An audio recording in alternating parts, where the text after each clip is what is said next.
말씀으로 세워줍시다. 네, 말씀으로 세워줍시다. 예. 오늘은 하나님과 새로운 시작이라고 하는 제목으로 말씀을 나누려고 하는데요. 오늘 읽은 말씀은 다 많이들 아시는 말씀일 겁니다. 이거는 교회를 안 다니는 사람들도 알고 있는 그런 일화여가지고요. 마라의 쓴물이라고 하는 제목으로도 유명합니다. 하나님이 모세를 통해서 이스라엘 백성들을 애굽, 이집트에서 구해냈습니다. 이집트 군대들이 막 쫓아오고 있는 상태에서, 쫓기는 상태에서도 이 홍해바다 앞을, 홍해바다를 이렇게 딱 직면했는데 그 위기 속에서도 하나님께 기도함으로써 홍해바다가 건너는 기적을 체험하고 이스라엘 백성들이 그 이집트에서 탈출했다는 거죠. 그래서 이 홍해바다가 갈라지는 기적을 경험하면서 이스라엘 백성들이 이제는 이집트의 종이 아니라 이제는 자유 백성으로서 하나님의 백성으로 이제 변화된 삶이 시작이 됐습니다. 아마 이스라엘 백성들이 홍해바다를 건너면서는 아마 굉장히 짜릿했을 겁니다. 그리고 이 바다를 건너면 아마 자기네들 삶이 새로운 아마 그 환한 빛이 일어나면서 뭔가 이렇게 좋은 것들이 펼쳐질 거라고 생각했다는 거죠. 근데 그 삶은 그렇게 쉽지 않았습니다. 광야로 건너왔고요. 그 광야의 삶이 시작되는 거죠. 가장 먼저 직면한 문제가 바로 물이 없었던 문제죠. 바로 홍해를 건너가고 3일 동안 이제 걸어서 이제 가게 됩니다. 그랬더니 가져온 물들은 다 떨어지게 되고 이제 그때 마라라고 하는 곳에 도착을 해서 물을 만났습니다. 근데 그 물은 먹을 수 없는 물이었고요. 그래서 이스라엘 백성들이 모세에게 또 원망을 합니다. 불평을 하죠. 그랬더니 또 모세가 하나님한테 기도했더니 하나님이 모세에게 그 옆에 있는 나무를 보게 하시고 그 나뭇가지를 물에다가 던졌더니 그 물이 이제는 쓴 물에서 이제 단물, 즉 먹지 못한 물에서 먹는 물로 변했다라고 하는 그런 기적을 일으켰습니다. 그래서 이걸 통해서 이스라엘 백성들이 이제 물을 먹었다 이런 걸로 이제 우리가 추측을 하게 되는 거죠. 이 사건은 이제 우리가 쉬운 사건인데요. 근데 사실 이 사건은 오해하는 경향이 좀 있는 것 같아요. 이 사건을 통해서 우리가 알고 있는 건 뭐냐면, 물이 없었더니 불평하더라. 홍해바다를 건너고 나서도 이스라엘 백성은 믿음이 없어서 또 부족한 게 있으니까 또 불평하고 원망하더라. 그래서 믿음 없는 저 이스라엘 백성들의 모습을 봐라. 이렇게 생각을 하게 된다는 거죠. 그래서 불평하고 원망하는 그 이스라엘 백성들의 모습을 우리가 이 마라의 쓴물에서도 생각하는 경향이 많습니다. 근데 이 말씀은요 그렇게 간단하진 않습니다. 사실은 그것보다는 조금 더 복잡한 얘기가 있다는 거죠. 말씀 한번 보겠습니다. 출애굽기 15장 23절 말씀입니다. 마라에 이르렀더니 그곳 물이 써서 마시지 못하겠으므로 그 이름을 마라라 하였더라. 27절 한 절 더 보겠습니다. 그들이 엘렘에 이르니 거기에 물샘 12가 종려나무 70그루가 있는지라 거기서 그들이 그 물 곁에 장막을 치니라. 이 말씀의 이제 처음과 끝인데요. 사건이 이루어지는 상황을 보여드리고 있습니다. 장소인데요. 장소가 일어난 곳은 어디예요? 마라라고 하는 것.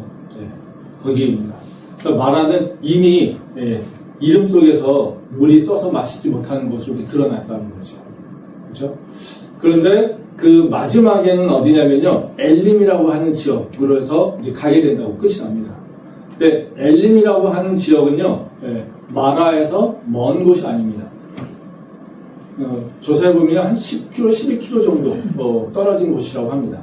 그러면 이스라엘 백성들에게는 반나절도 안 되게 걸어가서 도달할 수 있는 곳이라는 거죠. 그러면 우리가 좀 의심해 볼 수 있겠죠. 마라라고 하는 곳에서 이렇게 우리 먹을 물이 없어 라고 싸울 필요가 있을까요? 싸울 필요가 없죠. 하나님한테 불평할 필요가 있을까요? 없죠. 이 불평 대신에 뭐 해야 됩니까? 그냥 엘림을 빨리 가면 됩니다. 이미 마라라고 하는 곳은요, 이미 이름이 유명한 곳이죠. 그곳에는 먹을 물이 없는 곳으로 이미 유명합니다. 근데 이미 물이 더러운 곳에 도착해가지고, 목마르더니 내 앞에 있는 물이 더럽더라, 깨끗하지 못하더라. 그래가지고 광야 왔더니 먹을 물이 없네, 라고 하면서 불평하면서 하나님을 원망할 필요가 있냐는 거죠. 진짜 물을 원하면요, 어떻게 해요? 엘림으로 빨리 가면 되는 거예요. 근데 거기서 뭐 하고 있습니까? 하나님이 왜 우리에게 물을 주시지 않는도 이러고 원망하고 있다는 건 사실 우리가 이스라엘 백성들을 오해하면서 해석할 수 있다는 거죠. 근데 이해가 안 되는 얘기가 나옵니다. 25절을 보면 뭐라고 나오냐면요. 하나님께서 그렇게 하시고 율례와 법도를 정하셨다 이렇게 얘기합니다. 이때는 뭐 우리가 율법이 중요해진 건 아니겠죠? 예. 근데 물이 더러운 물 앞에서 하나님께서 원칙을 정하시고 법을 정하시고 왜 그러셨을까요? 물이 없다고 원망하는 사람들한테 예? 물이 깨끗해졌어? 그래서 율례와 법도를 정한다는 자체가 좀 상황이 이해가 안 되는 부분이죠. 또 이제 26기를 보면 뭐라고 하냐면요. 갑자기 치료하는 하나님 이런 얘기가 나옵니다. 하나님이 이스라엘 백성들에게 나는 치료하는 하나님이야. 이 얘기를 하고 있다는 거죠. 물이 없어가지고 목마른 사람한테 나는 치유하는 하나님이야. 얘기하는 게 이 상황이 이해됩니까? 이건 4차원도 아니라 뭐 5차원, 6차원 정도 되는 그런 대화겠죠. 그러면 이 문장을 흘러가는 것들을 보게 되면요. 사실은 물이 없어서 문제가 아니라는 거예요. 물이 없는 건 사실이지만요. 하나님과 이스라엘 백성들 그 관계 속에서는 물이 없다라고 하는 것 때문에 싸우는 것이 아니라는 거죠. 그럼 다른 이야기가 있겠죠? 그래서 오늘 제가 나누려고 하는 말씀은요. 바로 말의 씀을 통해서 하나님께서 우리에게 주시는 그 교훈은 뭘까라고 하는 부분을 좀 생각해 보려고 합니다. 그래서 이 부분은 특히 이제 상황이 어떤 상황이냐면 바로 홍해바다를 딱 건너고 광야가 시작되는 시작점이라는 거죠. 광야에 들어서자마자 첫 번째 경험한 것이 마라 스물을 경험하는 그런 과정입니다. 그럼 분명히 하나님께서 이 사건을 일으키신 이후 또 이 사건을 통해서 이스라엘 백성들에게 바로 가르치시려고 하는 그런 의도가 있으시겠죠. 그 부분을 가지고 생각을 해보려고 합니다. 특별히 이제 우리가 하나님이 이스라엘 백성들을 변화시키는 과정이 시작되는 게 광야인데 바로 그 광야의 첫 시작에 이런 일을 하신다라고 하는 것은 이스라엘 백성들이 변화되기를 원했고 또 이걸 통해 성장하기를 원하셨고 또 그렇기 때문에 우리가 하나님이 이거를 왜 이스라엘 백성들에게 말씀을 통해서 어떤 변화와 성장을 기대하고 있는지 이걸 좀 생각해 보고요. 근데 왜 이스라엘 백성들은 그런 변화와 성장에 바로 반응하지 못하고 또 불평하고 원망하게 되는지 그 이유를 같이 한번 생각해 보려고 합니다. 첫 번째로 이제 하나님께서 우리를 변화시키고 성장하기 원하십니다. 근데 우리 안에는 사실 장애물이 존재한다는 거예요. 근데 우리는 그 장애물을 잘 모릅니다. 그래서 우리는 자꾸 변화하고 성장하는 것에 한계를 갖고 있고 계속해서 머물러 있게 되고 또 하나님과 계속 충돌하는 상황에 있게 된다는 거죠. 그러면 하나님께서 하나님의 말씀을 따라 살아가려고 할 때 우리한테 없애려고 하는 장애물이 뭘까라는 거죠. 그건 다른 것이 아니라요. 우리 안에 있는 고집이라는 겁니다. 즉 지금까지 우리가 살아왔던 삶의 방식이 있습니다. 근데 하나님을 믿으면요. 그 삶의 방식이 바뀌어서 새로운 사람을 거듭나야 돼요. 그럼 첫 번째 해결해야 될 일이 뭐냐면요. 바로 그 고집이에요. 근데 그 고집을 털어내야지 되는데요. 그 털어내기 쉽지 않다는 거죠. 그래서 하나님은 바로 하나님 백성을 딱 초대하고서 은혜를 주시고 나서 먼저 하시는 일은 뭐냐면요. 새로운 삶으로 나갈 수 있도록 그 변화와 성장의 장애를 없애는 작업을 하신다고 합니다. 오늘 바로 그 사건이 바로 마라의 씀을 전하는 거죠. 말씀 보겠습니다. 출애굽기 15장 24절부터 25절 말씀입니다. 백성이 모세에게 원망하여 이르되 우리가 무엇을 마실까 하며 모세가 여호와께 부르짖었더니 여호와께서 그에게 한 나무를 가리키시니 그가 물에 던지니 물이 달게 되었더라. 거기서 여호와께서 그들을 위하여 법도와 율례를 정하시고 그들을 시험하실세. 이 말씀은 이제 마라에 이르렀을 때 모세와 이스라엘 백성들이 이제 하나님의 행동을 보여주고 있는데요. 이제 마라의 씀을 앞에 두고 이제 이스라엘 백성들과 모세와 하나님은 행동이 다 다릅니다. 이스라엘 백성들은 물이 없다라고, 먹을 물이 없다라고 불평하게 되는 거고요.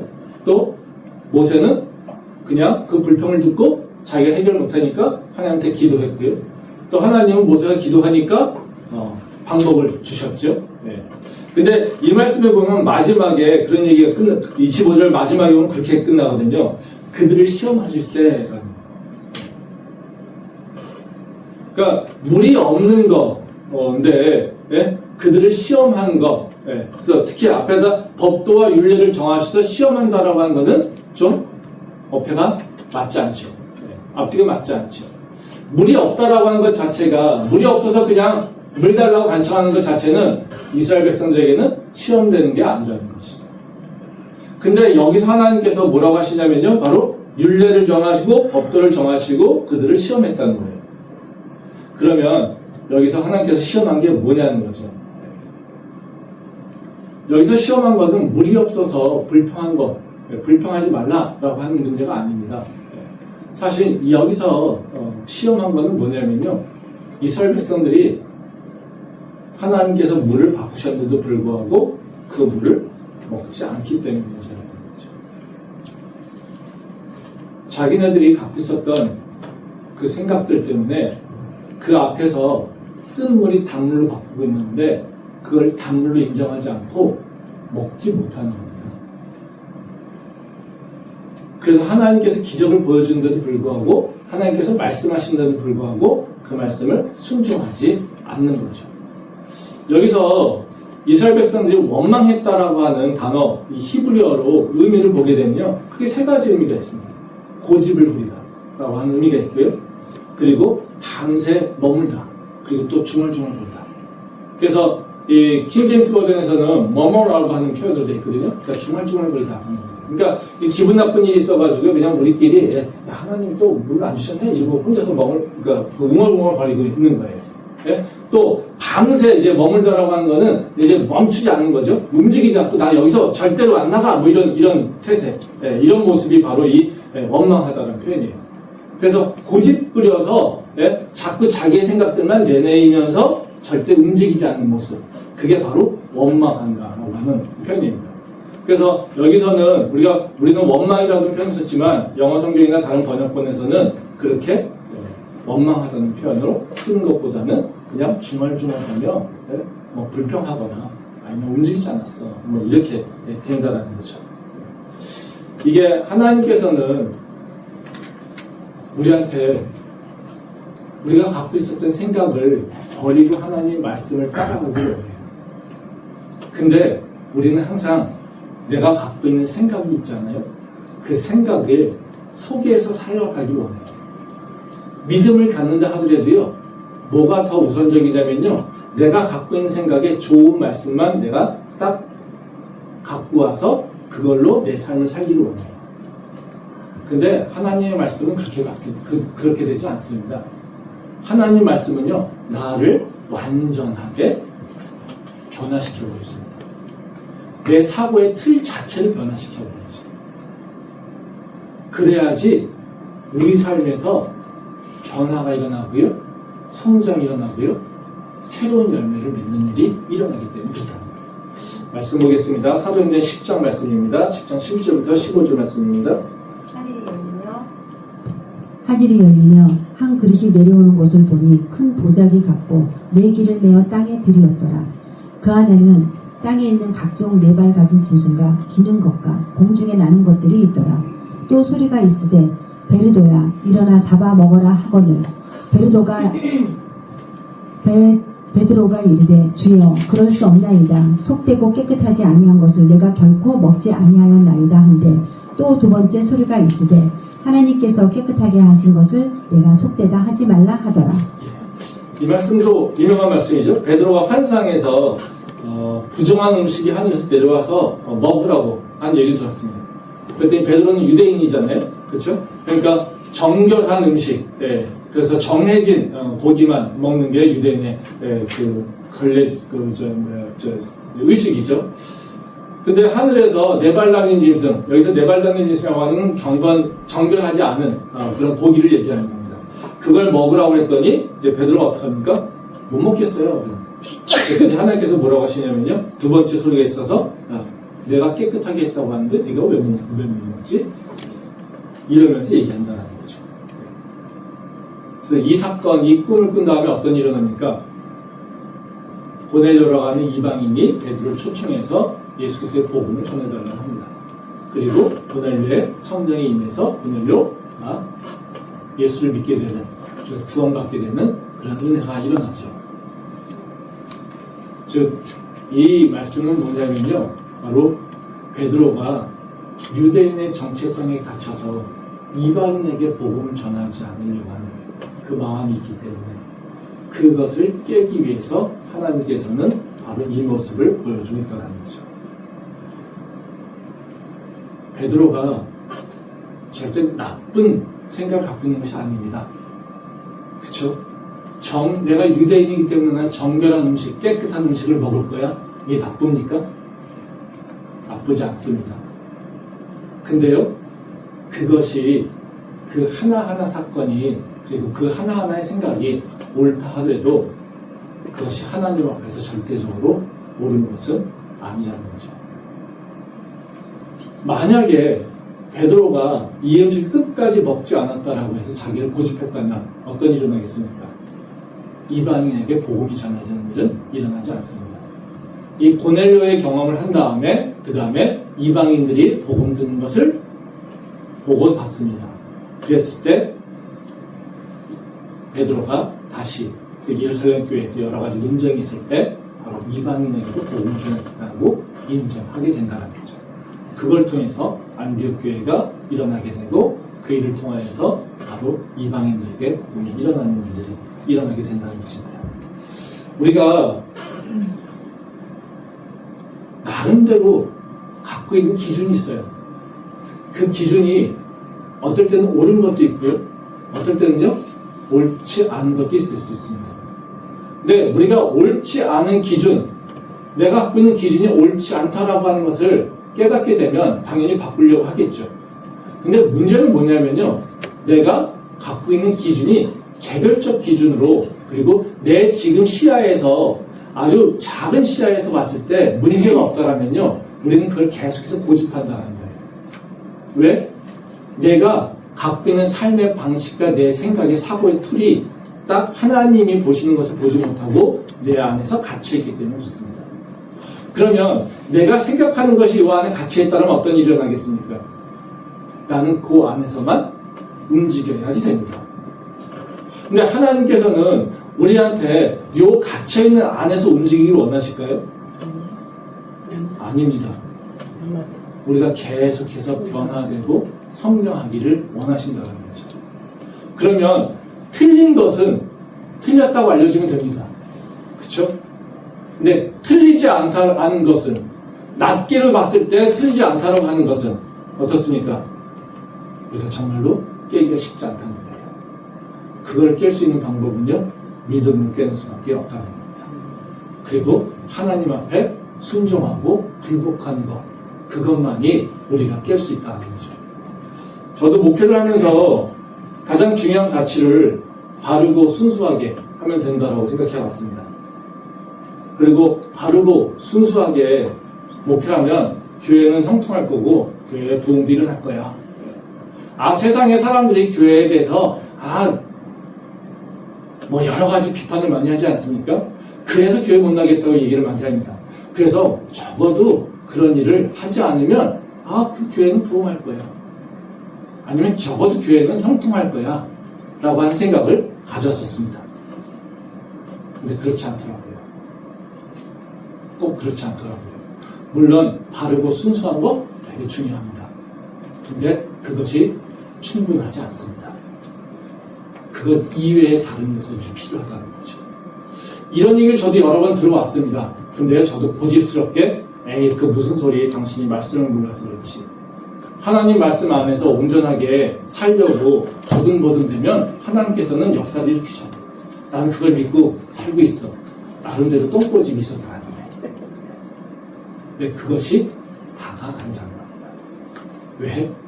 우리는요, 하나님의 거룩한 공간에 사는 것이 아니라요, 더럽고 죄악이 가득하고 어둠이 공격하는 그 사이에서 살아야 되기 때문이었습니다.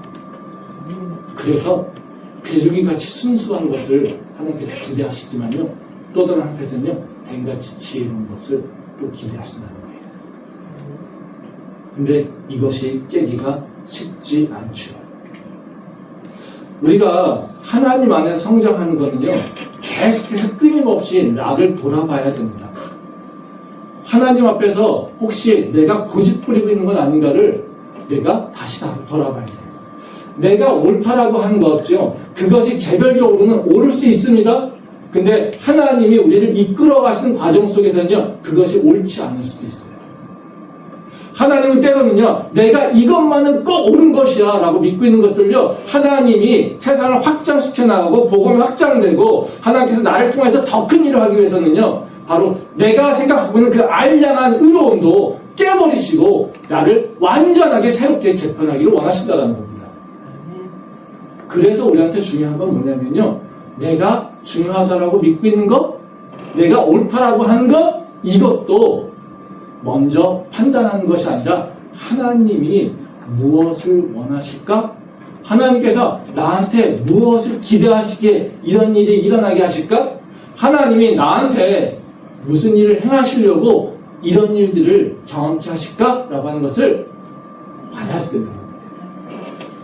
그 하나님과 관계 속에서 떼어서 내가 옳다라고 믿는 것들을 믿고 의지하는 것은, 그것은 유대인들이 외식에 빠지게 되는 길과 똑같은 모양으로 우리가 외식에 빠지게 된다는 겁니다.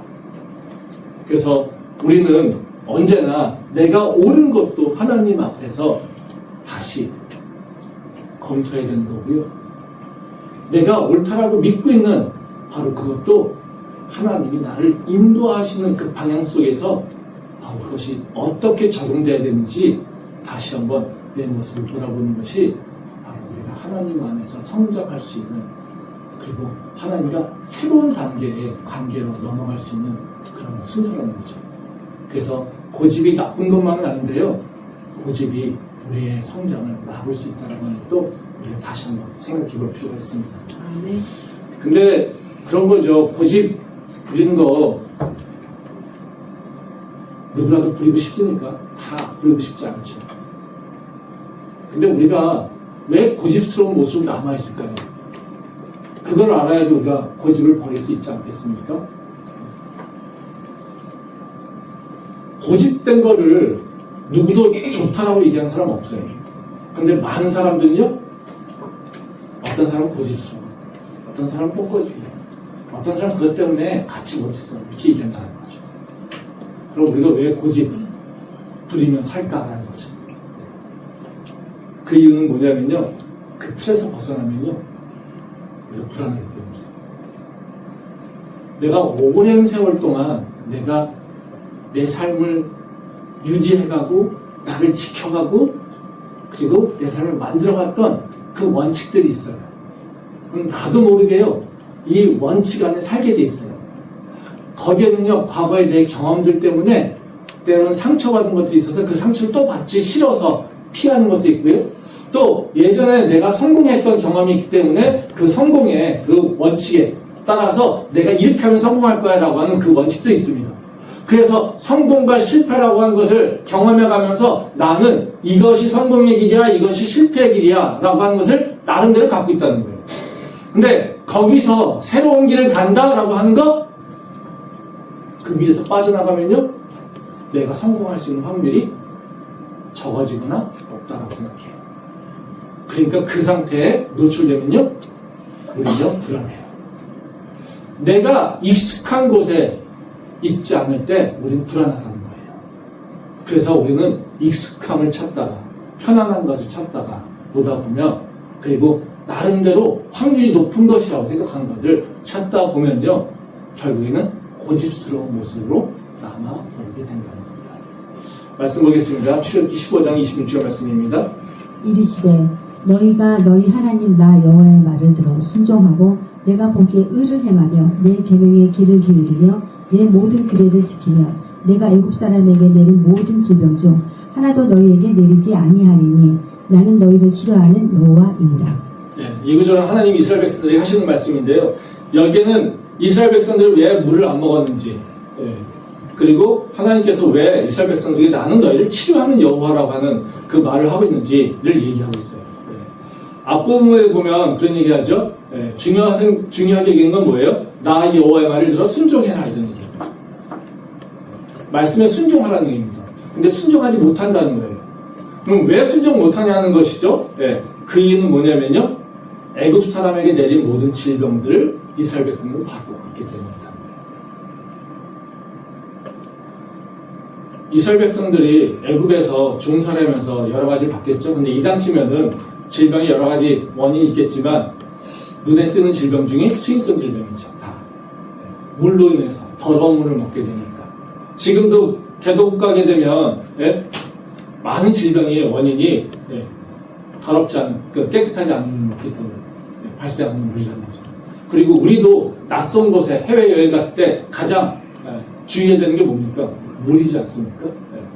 제가 아는 분은요, 여행 갈 때마다 정말 생수를, 생수병을 3개, 4개씩 들고 다니는 분이 있어요. 그 항상 저 트렁크 바닥에 그걸 깔고 갑니다. 왜 그래요? 그랬더니 자기가 물에 예민하대요. 그래서 항상 물 맡기면 고생하는 경우가 많아가지고, 그리고 생수를 갖고 다닌다는 거죠. 그러니까 이스라엘 백성들이 마라에서 왜 주저주저하겠어요? 지금 눈앞에 있는 것은요, 더러웠던 물이에요.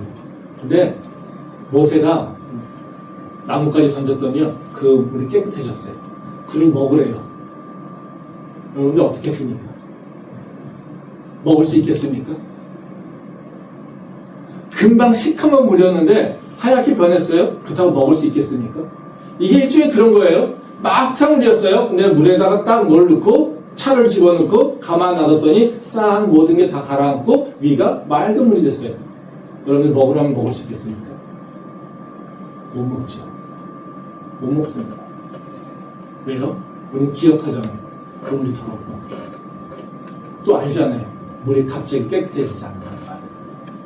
그리고 더러운 물을 먹으면 우리는 질병에 걸릴 수 있다는 거예요. 이 광야에서 내가 질병에 걸리면, 타기라도 나면 어때요? 자기는 감당할 수 없다는 거예요. 그러니까 먹지 않는 거예요. 그러니까 하나님 뭐라고 하십니까? 순종하라. 그래서 뭐라고 하십니까? 나는 치료하는 방법이다. 너희가 내 말을 들으면 절대로 너희가 두려워하는 일들 일어나지 않아. 너희가 두려워하고 있는 것들 일어난다 하더라도 나는 그걸 다 고쳐. 이게 하나님께서 이스라엘 백성들에게 하시는 말씀이라는 거죠. 한번 생각해 보세요. 우리가 언제 평안할 게 있습니까? 내가 편안하다라고 하는데 어느 상태가 가장 편안할까요? 사람들은 믿음이 있으면 그런 얘기 하죠. 하나님 안에서 평안하죠. 그렇죠? 네. 하나님 안에 있으니까 되게 평안하고요. 마음이요. 네. 이렇게 안전한 느낌이 들고요. 네. 되게 이렇게 딱 늘어져요. 좋아요. 그렇죠? 틀린 말은 아닙니다. 네. 근데요. 하나님 안에 있는데 고통 속에 있어 보세요. 내가 익숙하지 않은 곳에 있어 보세요. 익숙하지 않은 상황 가운데 있어 보세요. 편안해집니까? 편안해지지 않아요. 쉽게 말하면요, 우리가 편안하다라고 하는 것은요, 어떤 상태냐면요, 나한테 익숙한 상황에 내가 그것에 들어가 있을 때 가장 편안하게 느껴져요. 하나님하고 함께 있을 때는 아니라는 거죠. 하나님이 함께하고 있어서 평안하다고 얘기할 때는요, 하나님이 축복 주셔서요, 내가 익숙한 곳에 가만히 놔둘 때는 우리는 편안하다고 얘기해요. 그래서 하나님이, 그래서 우리는 어때요? 하나님이 나를 요동칠 때가 아니라 하나님이 나를요, 내가 편안하게 여기는 나의 익숙한 모습으로 갖다 놨을 때 우리는 하나님 할렐루야를 외치죠. 그리고 하나님이 평안을 주셨습니다 이렇게 외친다는 거예요. 그 평안이라고 하는 건요, 하나님과 함께 하기 때문에 오는 평안이 아니라 어때요? 내가 익숙한 곳에 하나님이 나를 뒀으니까 편안하게 느껴지는 거죠. 이스라엘 백성이 마찬가지 아닙니까? 지금 하나님하고 있지 않습니까? 지금 하나님이 앞에서 기적을 행하고 있지 않습니까? 하나님께서 지금 모세를 통해서 물이 변하는 것을 보여주고 있지 않습니까? 근데 이스라엘 백성이 편안합니까? 안전하다고 느낍니까? 걱정이 없으니까? 두려워하지 않습니까? 아니요. 전혀 그렇지 않다는 거예요. 아주 두려워하고 있고, 아주 불안해하고 있고, 아주 근심하고 있고, 내가 어떻게 살아가야지 저 모세는 저 인간을 계속 믿고 가야 되는가? 그런 마음이 든다는 거예요. 왜요? 자기네가 믿지 못하는 물을 먹으라고 하니까요. 자기가 살고 있지 않은 그 광야의 삶을 시작해야 되니까요. 하나님이 함께 한다고요? 다 평안하게 느껴지지 않아요. 그렇기 때문에 우리는요, 하나님이 함께하는 길을 선택하는 것이 아니라요, 내게 익숙한 길을 선택하게 되는 거예요. 그게 고집스럽게 되는 이유라는 겁니다. 우리가 살아가는 방식 완전하지 않습니다. 우리가 경험했던 것, 그게 전부 아닙니다. 그게 하나님이 계획 가운데는요, 그것은요, 아주 작은 것밖에 되지 않아요. 그렇기 때문에 우리는요, 내가 갖고 있는 경험과 그 경험 속에 내가 가지고 있는 삶의 방식, 거기서부터 때로는 벗어날 준비를 해야지 돼요. 그때 하나님이 새롭게 역사하는 것을 배우게 된다는 거예요. 말씀 보겠습니다. 민수기 9장 20절 마지막 한 절입니다. 같이 읽겠습니다. 이틀이든지 한 달이든지 1년이든지 구름이 성막 위에 머물러 있을 동안에는 이스라엘 자손이 진영에 머물고 행진하지 아니하다가 떠오르면 행진하였으니. 예. 지난주 금요일 예배 때 나눈 큐티 말씀입니다. 그래서 이스라엘 백성들이 광야에서 행진하는 방법에 대해서 얘기를 하고 있는데요. 하나님이 일일이 이렇게 하나하나 설명해 주고 있어요.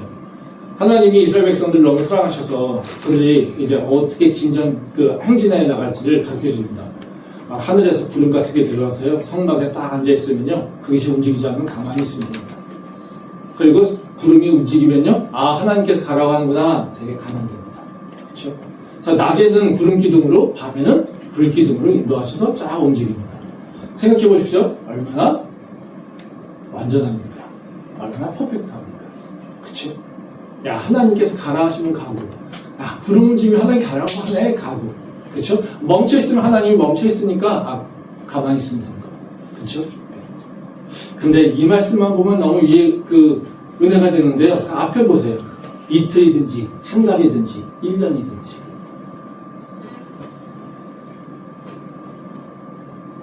하나님이 하루 이틀 있는 거는 괜찮아요.